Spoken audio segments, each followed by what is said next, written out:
Hi everyone, my name is Anuj Jindal and I welcome you to my channel. Today we are going to talk about economics syllabus for UPSC Civil Services Examination. UPSC का जो exam है उसमें economy का बहुत बड़ा role होता है and we are going to try and fulfill that role by decoding the syllabus that is given by UPSC body. UPSC ने जो syllabus दिया है वो बहुत brief में दिया है, whether we are talking about prelims or mains. However, in the actual examination, questions जो हैं वो काफ़ी बड़े लेवल से पूछे जाते हैं, काफ़ी एडवांस लेवल के पूछे जाते हैं. The scope of the syllabus as per the questions that are asked in the examination is also very large. So what exactly do we need to study when the syllabus that is given by UPSC is very less, but the scope of the examination is actually large. On the other hand, there is another interesting trend that we are witnessing for the last 3-4 years. Civil services के mains exam में GS3 में students के number काफी कम आते हैं compare to other subjects and other GS papers. When a topper in GS4 is scoring about 125, 130, 135 also, a topper in GS3 is lacking behind and scoring somewhere around 105 or 110. तो 20-25 number का काफी बड़ा gap है जिससे कि majority students 100 के नीचे रह जाते हैं when it comes to GS3. According to me, the primary reason that this is happening is because we are so delved and interested in the current affairs part of GS3 of economy that we forget to touch upon the syllabus part to the level that is required to be covered. हमें जिस level का syllabus, जिस level की conceptual clarity चाहिए, उस level की conceptual clarity मिल नहीं रही है. And therefore the result is we are only studying current affairs in GS3 और हम वही लिख के आ जाते हैं. Ultimately the examiner is not satisfied because वो कॉन्सेप्चुअल क्लैरिटी ढूंढ रहा है. In prelims also you must have seen a change in trend in civil services with respect to economy. Prelims में पहले बैंकिंग के या डेवलपमेंट रिलेटेड या regulatory bodies से रिलेटेड या फाइनेंस से रिलेटेड कोर क्वेश्चंस नहीं पूछे जाते थे. मैक्रो इकोनॉमी तक ही यूपीएससी बॉडी थोड़ा लिमिटेड थी. But with time, they've started asking questions from banking also. Factual question नहीं, hardcore conceptual questions. RBI की functioning से भी questions आने लगे हैं, monetary policy से काफी questions आने लगे हैं. In fact, core finance से भी एक question हर साल देखने को मिल रहा है. Therefore, it's very important that we understand the syllabus thoroughly. क्योंकि जब हमें syllabus समझ आ जाएगा, automatically हमारी जो preparation है वो ज़्यादा organized और ज़्यादा conceptually strong होगी. तो सिलेबस की तरफ चलते हैं. मैंने जिस तरह से सिलेबस को डिकोड किया है उस तरह से उसको समझने की कोशिश करते हैं. यहां पे मैंने पूरे सिलेबस को एक एक्सेल में 3 पार्ट्स में डिवाइड किया है. इस तरह से 3 कॉलम्स बनाए हैं. Here you can see the topic, the name of the topic. On the right of that you can see name of the chapters. उस टॉपिक के अंदर कौन कौन से चैप्टर्स आएंगे और सब टॉपिक्स, इस चैप्टर के अंदर कौन कौन से सब टॉपिक्स हैं उनको सबसे राइट में मैंने डिस्कस किया है. अगर हम मैक्रो इकोनॉमिक्स की बात करें तो इसके अंदर 2 मेजर सब चैप्टर्स आ जाते हैं जो कि होंगे national income accounting and schools of economic thought. Both of them are hardcore and connected with macro economics only. अब इसके अंदर एग्जैक्टली आपको पढ़ना क्या है वो समझ लेते हैं.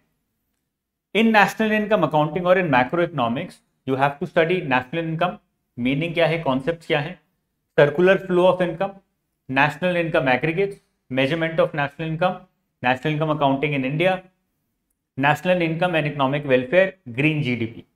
ऐसे स्कूल्स ऑफ इकोनॉमिक थॉट में classical theory along with that Keynesian theory, new classical theory, ये सारी इंपॉर्टेंट हो जाती हैं because we are so involve in covering current affairs daily and बहुत सारे सब्जेक्ट्स पढ़ने होते हैं. तो अल्टीमेटली कहीं ना कहीं सिलेबस को हम बैक बर्नर पे डाल देते हैं. That's a natural tendency.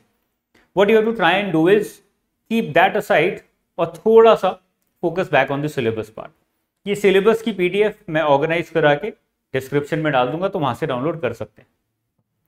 एक एक करके ऐसे ही सारे टॉपिक्स देख लेते हैं कि यूपीएससी में कौन कौन से टॉपिक्स आपको इकोनॉमी में टेक्निकली कवर करने चाहिए. The entire debate of economic growth and development, जिसके ऊपर growth and development, human development, sustainable development, ये 3 मेजर टॉपिक्स आते हैं. ये बहुत इंपॉर्टेंट है, यहाँ से क्वेश्चंस रेगुलरली आते भी हैं तो ये आपको कवर करना ही चाहिए. अब इकोनॉमिक ग्रोथ एंड डेवलपमेंट की जब हम बात करते हैं तो उसके अंदर क्या क्या आता है. सबसे पहले everything about economic growth, growth versus development, under developed versus developing versus developed countries, ये पूरा कॉन्सेप्ट समझ में आना चाहिए। Human development, meaning and factors behind human development, components क्या है ह्यूमन डेवलपमेंट के, human development index, relationship between economic growth and human development. ऐसे ही जब हम सस्टेनेबल डेवलपमेंट की बात करते हैं तो सस्टेनेबल डेवलपमेंट का क्या मतलब है, the relationship between sustainable development and economic growth and sustainable development goals, जो कि बहुत ज़्यादा इंपॉर्टेंट रोल प्ले करते हैं। ये सारा हमें इकोनॉमिक ग्रोथ एंड डेवलपमेंट के अंदर पढ़ना ही पढ़ना है। हो सकता है जब आप खुद पढ़ रहे हो तो इसमें से कुछ ना कुछ आप स्किप कर रहे हो, because we are always focused on completing the syllabus, तो उस रेस में हम लोग बहुत सारी टॉपिक छोड़ देते हैं। Indian economy on the eve of independence, independence के टाइम पे हमारी कंडीशन क्या थी, नेचर क्या था इंडियन इकोनॉमी का, और इंडिपेंडेंस के टाइम पे क्या थी, वो यहाँ पे पढ़ाया जाएगा। अब सेक्टर वाइज एनालिसिस या सेक्टोरल एनालिसिस अगर हम करें तो मैंने बहुत इंटरेस्टिंग तरीके से डिवाइड किया है। मैंने डिवाइड किया है पहले तो 1991 से पहले, जो कि सारी बुक्स में आपको मिलेगा, 1991 से पहले क्या हुआ और 1991 के बाद क्या हुआ, because this was the time of economic reform. But दोनों ही क्लासिफिकेशंस में मैंने कुछ चेंजेस किए हैं जो कि बहुत कॉम्प्रिहेंसिवली आपको पढ़ने में हेल्प कर सकते हैं यूपीएससी के लिए। ये चेंजेस क्या है, मैंने 4 से 5 पार्ट्स में डिवाइड किया। सबसे पहले macro economic condition in this decade और इन दिस टाइम पीरियड। तो 1947 से 1991 तक मैक्रो इकोनॉमिक कंडीशन क्या थी और क्यों थी, मैक्रो इकोनॉमी एमई।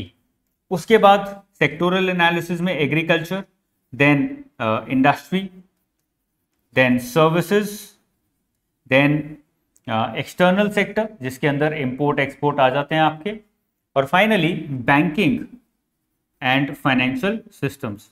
बैंकिंग आप सर्विसेज में भी डाल सकते हो और अलग से भी कवर कर सकते हो, बिकॉज 1991 के बाद बैंकिंग काफी बूम किया है, इसलिए उसको 1991 के बाद स्पेशली अलग से डिस्कस किया है। This is the final and most comprehensive classification, जो कि आपको 1947 से 1991 तक नहीं दिया है, खाली 1991 के बाद भी यही क्लासिफिकेशन को फॉलो किया है। नॉर्मली ये बुक्स में आपको नहीं मिलेगा, and that is why students understanding of what has happened after 1991 is probably a lot weaker then what happened before 1991। तो 1991 से पहला सबसे पहले मैक्रो इकोनॉमी, उसके बाद agriculture, after that industry, after that services, then external sector, इस तरह से डिवाइड किया। Then we study about economic reforms. Economic reforms के बाद पोस्ट 1991 मैक्रो इकोनॉमी में कंडीशन क्या थी, इसमें सब टॉपिक्स भी सारे दिए हैं, मैं अभी डिस्कस नहीं कर रहा हूं क्योंकि बहुत डेप्थ में चले जाएंगे, बहुत लंबा हो जाएगा। पीपीटी से या पीडीएफ से पढ़ सकते हो। एग्रीकल्चर में क्या सीन था, इंडस्ट्री में क्या सीन था, क्या क्या हमने चेंजेस देखे पोस्ट 1991, सर्विसेज में क्या चेंजेस देखे, एक्सटर्नल सेक्टर में क्या चेंजेस देखे, ये हमने सारा पढ़ लिया। इसको पढ़ने के बाद हम आ जाते हैं थोड़ा टॉपिक वाइज डिस्कशन में। इकोनॉमी के अंदर बहुत एक इंपॉर्टेंट पार्ट है public expenditure and public earnings. जो हमारी पब्लिक है, पब्लिक मतलब गवर्नमेंट, तो हमारी जो सरकार है वो कहाँ से पैसा कमाती है, कहाँ खर्च करती है, उसका डेट कितना है, फाइनेंस कैसे करती है, how do we distribute resources between the central government and the state government, ये सारी चीजें हम एक एक करके एक साथ कवर करेंगे। Normally this is called as public finance. तो पब्लिक फाइनेंस के अंदर ये सारी चीजें आ जाती हैं, public debt, fiscal policy, federal finance and public expenditure and public revenues. उसके बाद although when we discuss about the Indian economy's growth from 1947 to 2023, तो हम इस पूरे टाइम पीरियड में बहुत सारे सोशल इश्यूज लेके चलते हैं। पॉवर्टी में क्या हुआ, what were the reforms, what were the major programs in poverty, for poverty, health के लिए क्या क्या प्रोग्राम्स थे, पॉपुलेशन पॉलिसी कैसी थी, we discuss all of that in sectoral analysis. But इनको अलग से पढ़ना भी जरूरी है so that we have a more comprehensive understanding about the social issues. इसलिए इनको अलग से भी डाला गया है कि 1947 से आज तक what has happened in poverty, what has happened in unemployment, what has happened in population growth, कब बढ़ी कब कम हुई, क्यों बढ़ी क्यों कम हुई, ये सारी चीजें, demographic issues, health, education, gender, positive discrimination, other social issues, इन सबको अलग से डिस्कस करना या फिर आपको खुद भी पढ़ना जरूरी है। फाइनली एक चैप्टर आता है की इंटरनेशनल इकोनॉमिक इंस्टीट्यूशन, जैसे कि IMF, Asian development bank, new development bank, world bank, ऐसे बहुत सारे, वर्ल्ड ट्रेड ऑर्गेनाइजेशन, उसका पुराना नाम GATT, इन सब ऑर्गेनाइजेशंस के बारे में you should have a thorough and conceptual understanding.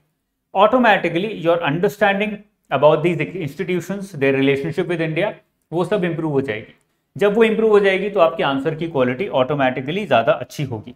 WTO पे हर साल ऑलमोस्ट क्वेश्चन आ रहा है, but even then students are not able to write well, क्योंकि वो इकोनॉमिक इंस्टीट्यूशंस को एक साथ नहीं पढ़ते, अलग से सेपरेटली नहीं पढ़ते।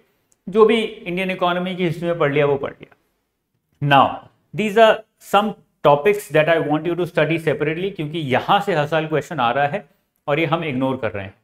Number 1 agriculture sector, because it is given separately in GS3, उसको अलग से दिया जाता है और उसके अंदर cropping, irrigation, transport, marketing, food security, food processing, agriculture, infrastructure, ये सब डाला गया है। But even then we are ignoring this, and every year there are 1 or 2 questions coming in mains, और प्री में तो ज़्यादा क्वेश्चंस आते हैं। सो आई वुड रिकमेंड, और मैंने यहाँ पे सब टॉपिक्स भी डाले हैं कि आपको क्या क्या इसके अंदर पढ़ना ज़रूरी है। आप अच्छी इकोनॉमी की बुक्स उठाएंगे, जैसे कि दत्तन सुंदरम, श्रीराम सर की किताब है, या फिर नितिन सिंघानिया सर की किताब है। रिसेंटली गौरव अग्रवाल सर की एक किताब आई है on economy, I have not read it yet but I plan to read it very soon. तो वैसी किताबें आप उठाओगे, उनसे टॉपिक वाइज चलोगे, तो you should be able to cover these areas well. Second, infrastructure, normally हम लोग इसको इग्नोर कर देते हैं। Agriculture infrastructure, energy, transport, social infrastructure, ये डिविजन समझना और इसके बारे में समझना और इसको लिखना एग्जाम में very very important. You should be reading it separately. Syllabus में इन्वेस्टमेंट मॉडल्स दिया गया है which basically talks about PPP, FDI as well, but at the same time जो कोर फाइनेंस है उसके बेसिक इन्वेस्टमेंट मॉडल्स की बात करता है। यहाँ से प्री में क्वेश्चन आना स्टार्ट हो गया है। Very soon I am expecting questions will also start coming in mains from this topic, so you should start reading this, इसको अलग से पढ़िए। And finally social sector initiatives, जिसमें गवर्नमेंट स्कीम्स, इसको मैंने लास्ट चैप्टर का नाम दिया है। This is one of the most important areas. Pre में भी काम आएगा, मेंस में भी काम आएगा, एसए में भी काम आएगा, इंटरव्यू में भी काम आएगा, सब जगह। wherever government schemes have been launched in whatever area, you have to memorize them and you have to remember them and recall them कि सरकार ने ये किया है। It's very important because it helps in bringing credibility to your answer. Credibility आती है, लगता है कि well read है बंदा, उसको पता है सरकार क्या कर रही है। Therefore you should be reading government schemes 4-5 times so you have a good understanding about these schemes. ठीक है, तो ये सारी चीजें हैं जो आपको कवर करनी है for the upcoming examination. Economy में कोई भी डाउट होगा सेक्शन में तो मुझसे पूछ सकते हो। You can ask from me in the comment section below, I will try and answer as many questions as possible. I hope ये पूरा जो डिवीजन है सिलेबस का which has been done in my own unique way, it will be helpful and it will help you organise your studies better, जिससे कि आपकी तैयारी भी ज़्यादा अच्छी होगी। और GS3 में you should be able to score well once your syllabus is thoroughly and complete. अगर सिलेबस आधा अधूरा होगा, no matter how much current affairs you cover, your preparation will not result in marks. Okay, with this I come to the end of this session. All the best guys, take care, bye bye, Jai Hind.